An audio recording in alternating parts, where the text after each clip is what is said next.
नमस्कार, मी डॉक्टर अमृता कुलकर्णी।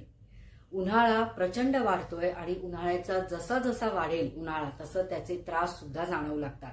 तर बेसिकली आज जे मी सांगतेय की उन्हाळ्यामध्ये हे 7 पदार्थ तुमच्या आहारामध्ये असलेच पाहिजेत। फक्त वेट लॉस साठीच नाही तर उन्हाळ्यामध्ये शरीराची इम्युनिटी नीट ठेवण्यासाठी, बॉडीमधली हीट कमी होण्यासाठी आणि शरीर डिहायड्रेट होता कामा नये यासाठी।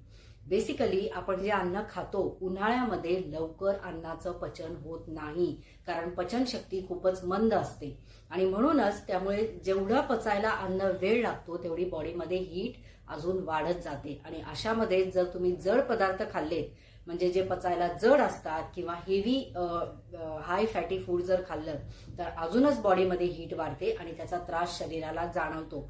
वजन तर वाढतंच, पण त्याचबरोबर उष्णतेचे बाकी विकार सुद्धा जाणवू लागतात। ऍसिडिटी असेल किंवा इन्फेक्शन्स असतील, पोटाचा त्रास असेल।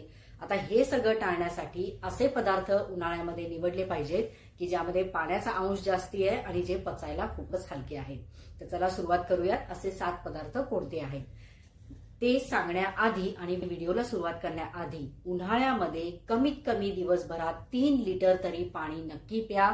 बॉडी ही डिहायड्रेट होता कामा नये आणि डिहायड्रेट जर बॉडी झाली तर त्याचा खूप जास्त परिणाम हा आपल्या मेटाबॉलिझमवर सुद्धा होतो। त्यामुळे वजन तर वाढतंच, अंगावर सूज येते आणि म्हणूनच बॉडी हायड्रेटेड कशी राहील याकडे जास्त लक्ष द्या। आणि त्या व्यतिरिक्त नारळ पाणी किंवा ताक यासारखे पदार्थ तर घ्याच, जे मी आता तुम्हाला सांगते। तर यातला सगळ्यात पहिला जो काही पदार्थ आहे तो म्हणजे फळं।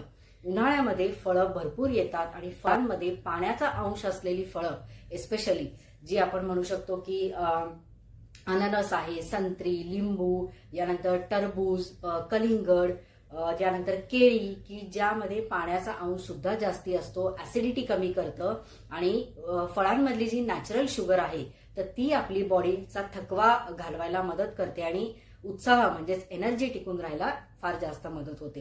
दुसरं म्हणजे नारळ पाणी। आत्ताच मी तुम्हाला सांगितलं, कोकोनट वॉटर, शहाळं म्हणा, नारळ पाणी म्हणा, हे एक दैवी देणगी असलेलं जे काही फळ आहे आणि त्यामध्ये जे काही पाणी आहे हे खूप अगदी उन्हाळ्यामध्ये अमृतासारखं काम करतं। तर यामध्ये विटॅमिन्स, मिनरल्स आणि इतर न्यूट्रिएंट्स भरपूर प्रमाणामध्ये आहेत। बेस्ट वेट लॉस आणि एनर्जी ड्रिंक म्हणायला हरकत नाही। महागडी ड्रिंक्स विकत घेण्यापेक्षा ज्यामध्ये शुगर भरपूर आहे, तुम्ही नारळ पाणी प्रेफर करा। कुठेही बाहेर असाल, खूप एनर्जेटिक वाटतं, बॉडी डिहायड्रेट होत नाही आणि सगळ्यात महत्वाचं की लो कॅलरी असल्यामुळे वेट लॉस होतो। तर युरिन इन्फेक्शन्स, डोकेदुखी यासारखे त्रास यांनी अवॉइड केले जाऊ शकतात। तर नारळ पाणी किंवा शहाळं तुमच्या रोजच्या आहारामध्ये नक्की इन्क्लूड करा। तिसरा जे काही पदार्थ आहे तिसरा तो म्हणजे काकडी। काकडी खाण्याची योग्य पद्धत, योग्य वेळ, योग्य प्रमाण हे मी सगळ्यावर एक स्पेशल व्हिडिओ बनवलेला आहे, तो अपलोड सुद्धा केलेला आहे। त्यासाठी तुम्हाला चॅनल सबस्क्राईब करायला लागेल, सगळे व्हिडिओज तुम्हाला त्यावर बघता येतील। तर काकडीमध्ये बेसिकली 95% पाणी असतं, यामुळे ते उन्हाळ्यामध्ये एक बेस्ट फूड किंवा सुपर फूड मानलं जातं। मग यामध्ये तुम्ही पोट साफ होण्याची जर तक्रार असेल तरी सुद्धा काकडी हे खूपच त्यावर चांगला उपाय आहे। तर ती तुमच्या रोजच्या आहारामध्ये तुम्ही घेऊ शकता। वजन तर कमी होतच आणि शिवाय बॉडी हायड्रेटेड राहते। चौथा पदार्थ जो काही आहे तो म्हणजे कांदा। कांदा हा प्रकृतीने थंड असतो, म्हणूनच तो उन्हाळ्यात घेतला जातो। तर एस्पेशली त्यातल्या त्यात तुम्ही जर पांढरा कांदा तुम्हाला मिळाला तर खूपच चांगलं।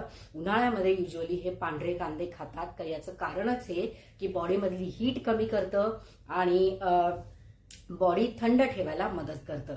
यानंतर 5वा पदार्थ आहे तो म्हणजे दही। 1 वाटी दही ताजं आणि तुम्ही अगदी फ्रीजमध्ये न ठेवलेलं ताजं लावलेलं दही तुमच्या रोजच्या आहारामध्ये दुपारच्या जेवणात 1 वाटी असलंच पाहिजे।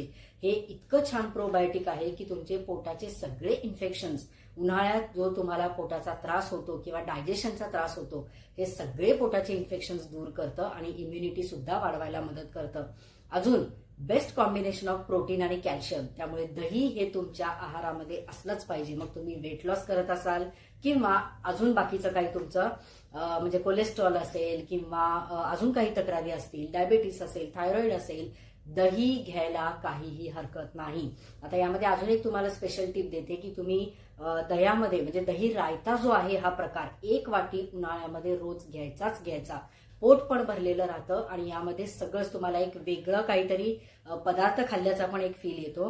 तर 1 वाटी दह्यामध्ये तुम्ही काकडी, कांदा, टोमॅटो, गाजर, मुळा तुमच्या आवडीचं हे सगळे सॅलड घालून तुम्ही दही रायता बनवू शकता. त्यामध्ये थोडीशी काळी मिरपूड टाका, बाकी साखर वगैरे काहीही घालायचं नाही. तर हा एक बेस्ट पदार्थ होऊ शकतो तुम्हाला दुपारच्या जेवणामध्ये. हा झाला 5वा पदार्थ. आता 6वा पदार्थ जो आहे तो म्हणजे ताक. ताक हे उन्हाळ्यामध्ये अगदी बेस्ट एक वेट लॉस ड्रिंक मानलं जातं आणि तुम्हाला अगदी एक मोठा ग्लास ताक तुम्ही जेवणानंतर एक 15 ते 20 मिनिटांनी दुपारच्या जेवणात घेऊ शकता. परत एकदा तेच की थंड नसावं, आंबट नसावं, रोजच्या रोज ताजं लावलेलं असावं. बाहेरून जर आणणार असाल तर त्यामध्ये फक्त साखर नाहीये ना, ही काळजी घ्या आणि त्यामध्ये थोडीशी जिरेपूड टाकून घेऊ शकता. यानंतर पुढचा जो काही पदार्थ आहे तो म्हणजे हिरव्या भाज्या.